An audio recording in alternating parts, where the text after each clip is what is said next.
Hello guys, and welcome back to another video. I'm just going to go ahead and start off by saying I apologize that it has been a hot minute since I uploaded. There's been a lot going on. For those of you who know, you probably know why, and that doesn't make any sense. Scrap that. For those of you who know me personally, you will know why. For those of you who do not, maybe not so much, but I'll give a brief rundown real quick. So basically, I graduated 2 weeks ago. I took a trip to the beach the week after.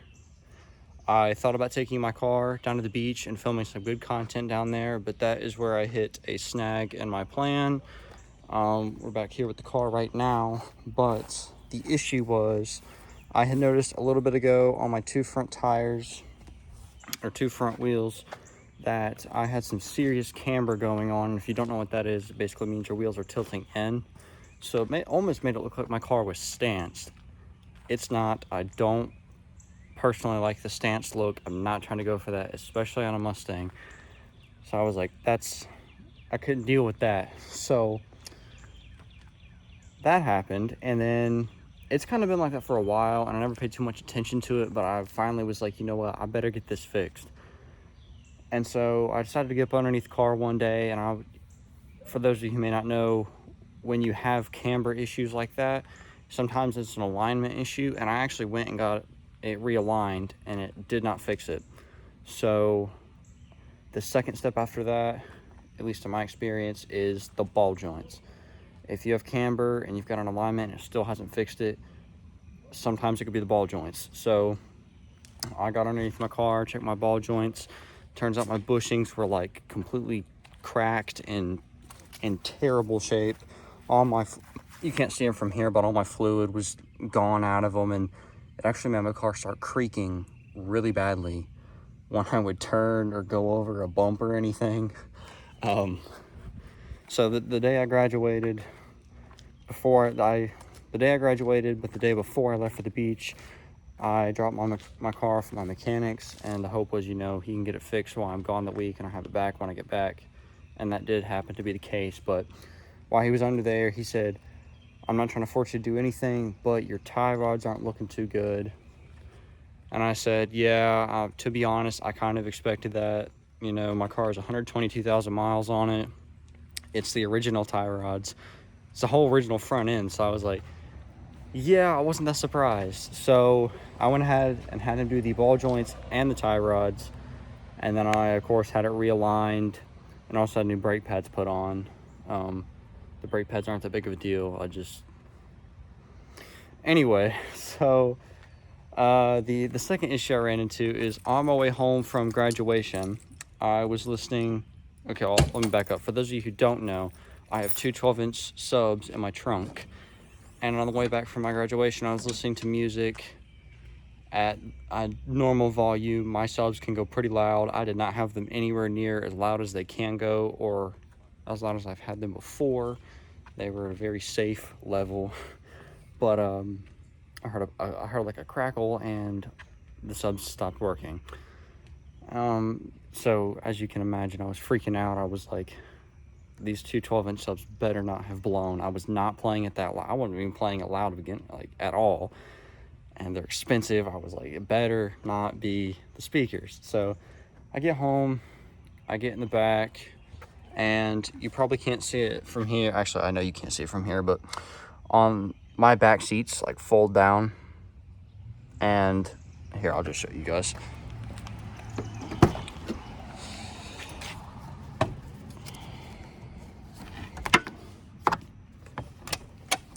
My back seats fold down, and this is how I get to the back of my amp. So right there, right in those two little slots, I have two 30-amp fuses that I use to power my subs. And when I got home, both fuses were absolutely toasted. I mean, completely toasted. So I was like, okay, I don't ever recall of a time anyone had an issue like that and fuses ended up being the issue. Fuses don't, blow over time. They blow in an instant. Like I said, I wasn't playing them anywhere near as loudly as I have before, so there's no reason it should have blown. But I was getting ready to leave for the beach the next day. I was like, you know, I'm just going to tell myself it's the fuses for now. I'll worry about it when I get back. Long story short, I get back from the beach. I go buy more 30 amp fuses. I get my car back from my mechanic, put my 30 amp fuses in, it plug everything back up. It works for like 3 seconds, and I'm like, awesome. I spent $8 on some 30 amp fuses, and everything is good. And then I heard a popping sound that sounded like firecrackers going off of my trunk. And I turn around, and there's more smoke coming out of my amp right here than there is out of an oven that you just burn a pizza in. So I come open my trunk, and smoke is just pouring out. So of course I take the fuses out, I unplug everything, and I came to the conclusion that my 1600 watt amp has blown. Kind of sucks. It is an older amp, so I can't say that I'm not surprised, but it is what it is, I guess. I took out my 2 subs, and I've been sitting here the past few days. Where my subs are older, there's less compatible parts with them left, so I've been heavily researching. You know, I like cars, but I'm not into electrical stuff. I think that's like every single mechanic. They do not like working on the electrical side of cars. But so I was researching all the specs on the subs, trying to figure out what, you know, the best maybe replacement amp was, or if I should just have my amp fixed. And after a lot of thinking, I was like, okay, my amp's already stupid old. I'm not gonna, I got it from a friend I work with. I think it's like 20 years old. I was like, I'm not gonna bother trying to pay to get this fixed. There's not a point. It's a waste of money. So I'm just gonna get a new amp. So like I said before, that amp, my old one was a 1600 watt amp. It's 2-channel. I bridged my speakers together so they hit at the same time. It's all spun into 1 channel.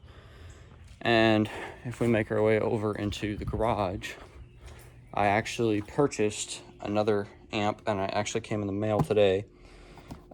This is obviously a lot newer. It's still 1600 watts, still 2-channel. This one actually comes with a sub control remote that you can wire up and, like, you know, stick to the underside of your dash or whatever, which my last one did not have. So I think that's pretty cool.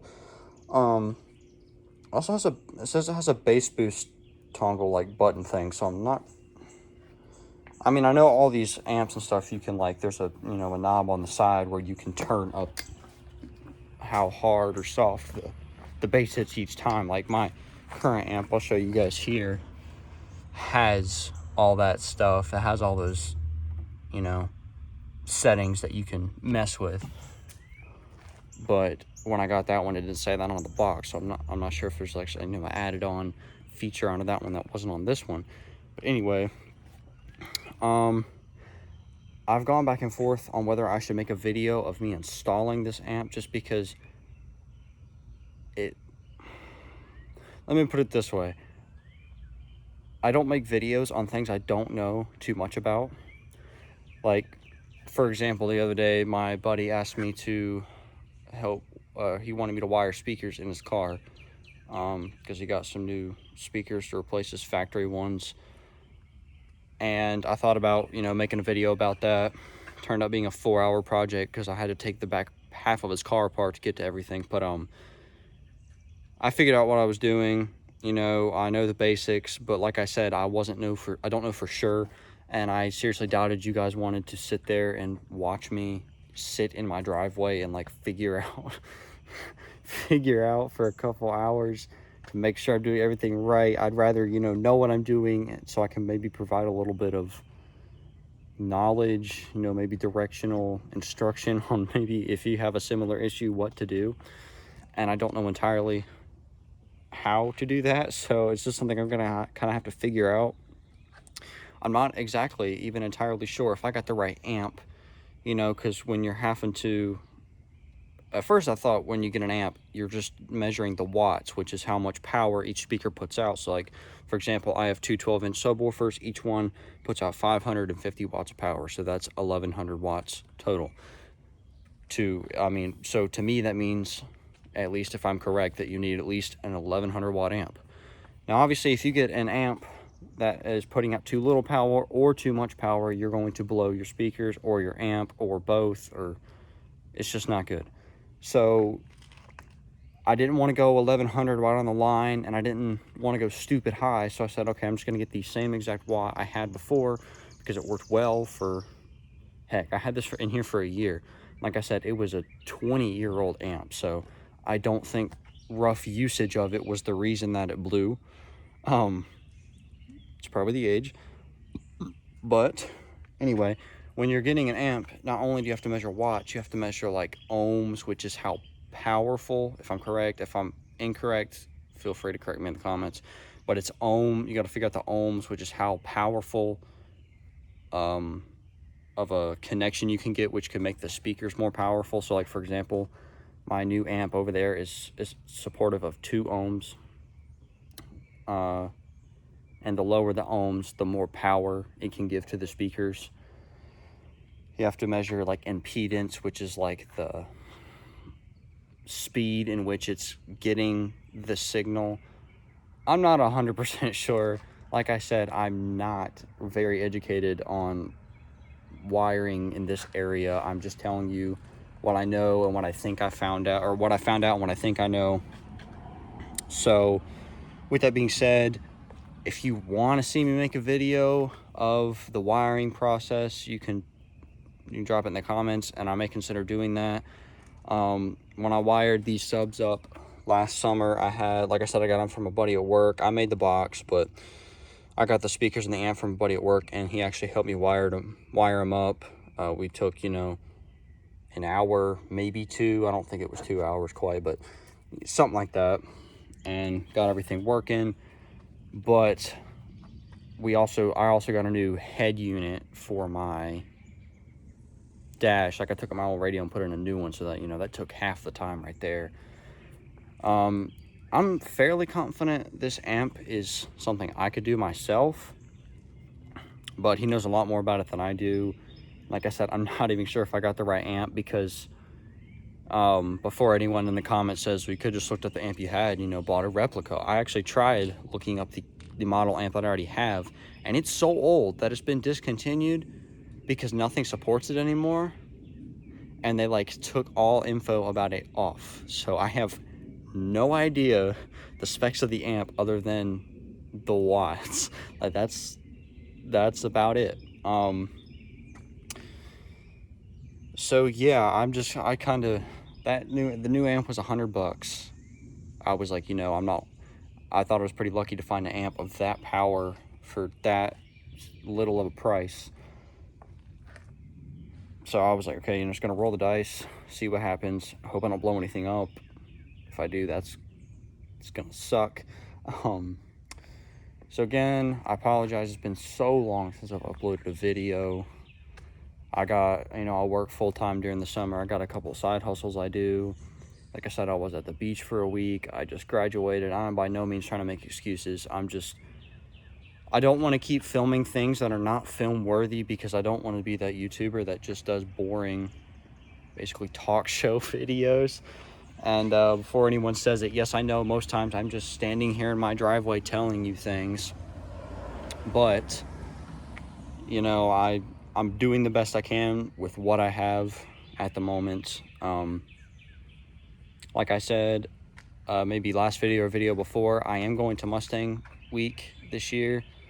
If I would love to say that I am definitely going, because I definitely want to. The only issue that, may get in the way of that plan is my college classes. And, I can't skip college classes like I could high school classes. They don't, allow as much leeway in terms of missing course, class time or whatever.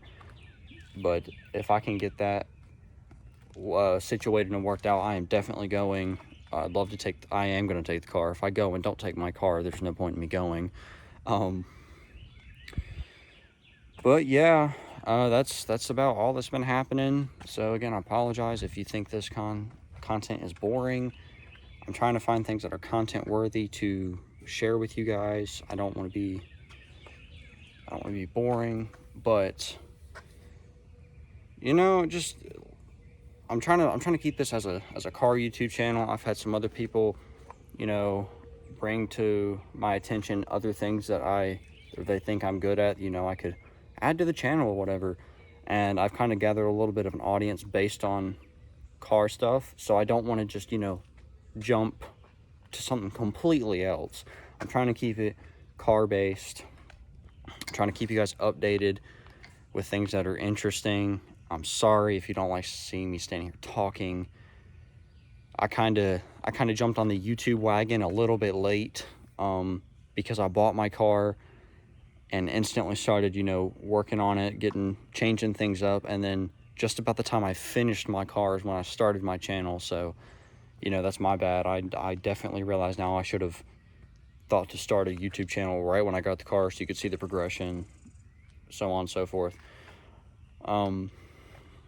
Another thing that some of you may find interesting is I'm actually thinking about swapping out wheels. I'm thinking about getting some new ones. Right now they are dirty as heck because I actually tested my car's drift abilities on a gravel road the other day. My back bumper is absolutely filthy. Absolutely filthy. My car is kind of like gray right now because of dust. But anyway, I was thinking of getting some like some of the 5-spoke Rovos Durban wheels. If you don't know what those look like, you can just go Google search them real quick.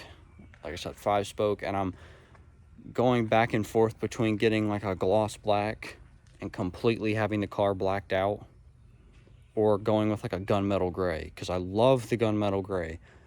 I'm just not sure how well it would go with my car's color scheme. You know, I'm not sure. So let me know in the comments what you think, if I should go with the black gloss wheels or the gunmetal gray.